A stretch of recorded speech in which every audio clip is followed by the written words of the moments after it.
بینندگان عزیز و آنچه که گذشت در قسمت‌های قبل دیدیم که مبارک قصه ما که عاشق فرنگیسه بدرک قلابی خرید، بدرک قلابی خرید، بدرک قلابی خرید، شد دکتر تقلبی، شد دکتر تقلبی، شد دکتر تقلبی، رفت و نشست توی مطب، گفتش منم دکتری که تخصصش انرژی درمانیه و با دست خالی میتونه درد و مدافع بکنه.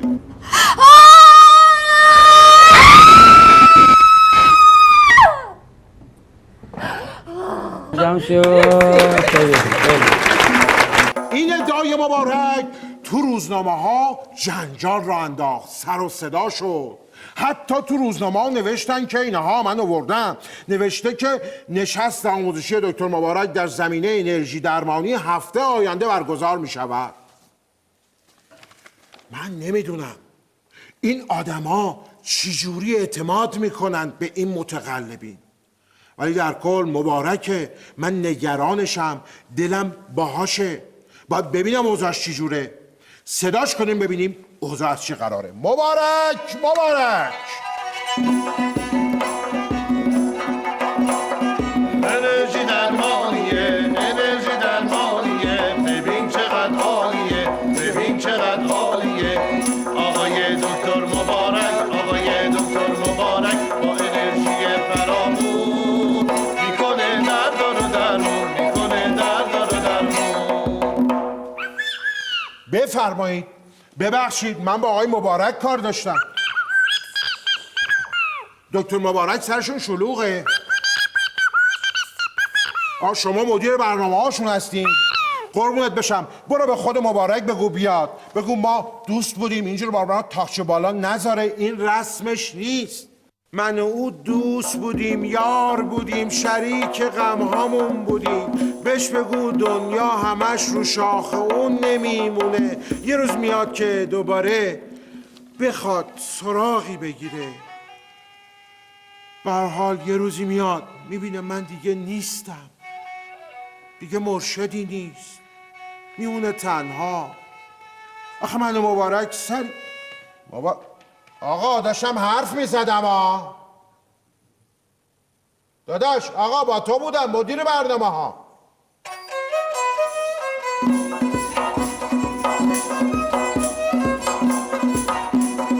آهای خانوم آهای آقایون، باش خبردار میونه میدون، بزنی زنگو بزنی زنگو، پهلوون پهله اومده اینجا. جان مرشد، اومدی از من یه تقاضایی بکنی؟ من برم با مبارک صحبت کنم، راضیش کنم بیاد با فرنگیس ازدواج کنه. به به چقدر خوب، چقدر خوب. پهلوون تو که ناراضی بودی، چطور شد حالا راضی شدی؟ حالا فرق میکنه، مبارک دیگه دکتر شده. چی؟ عکسش تو روزنامه انداختن. عزیزم مگه هر کی که بگه دکتر شدم یا که عکسش توی روزنامه باشه معروف شده؟ پهلوون از تو بعید خام بشی.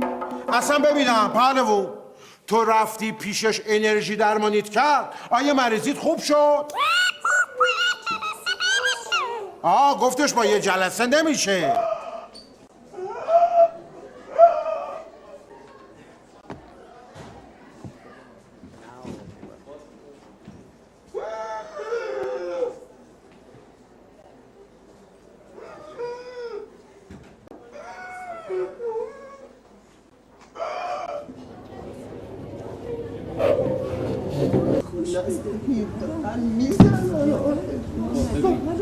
خب تو وقتی نقطه ضعف نشون میدی، خب وقتی نقطه ضعف نشون میدی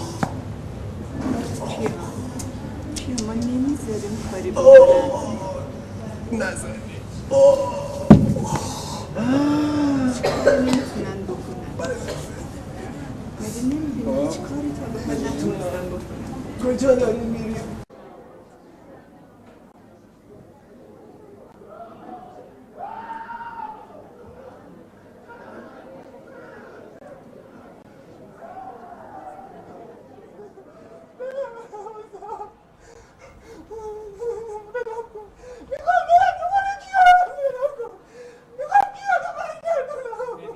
ببین گوش بده میخواد سرکیست کنه. حسودی میشه. بابا باز حرفای بد نه این کارو نکن، حرف بد نزن.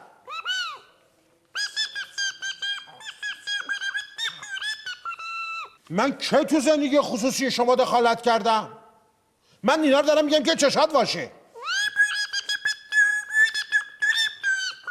یه بار دیگه به داماد دکترم توهین کنی من میدونم و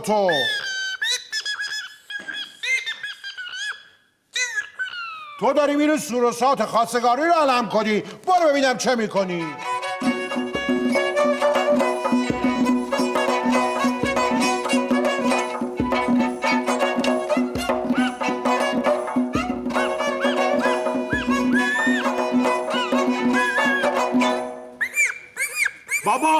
بابا جان بابا، تو رو قایم کنم، تو رو جا بدم. چرا؟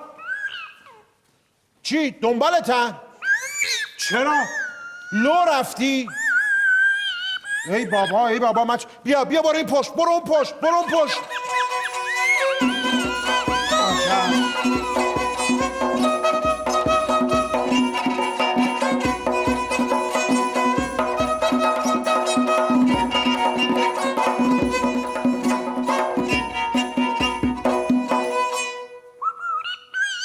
مبارک من مبارک نیستم، من مرشدم. چی شده با این تفنگ، با این اسلحه؟ دنبال کی هستی؟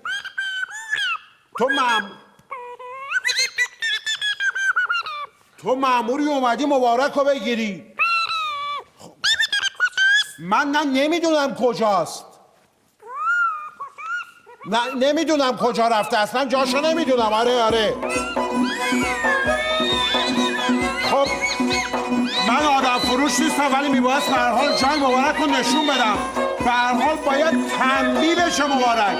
خب تا برنامه بعد خدا نگهدار، من برم اینا رو سوا کنم با اجازتون.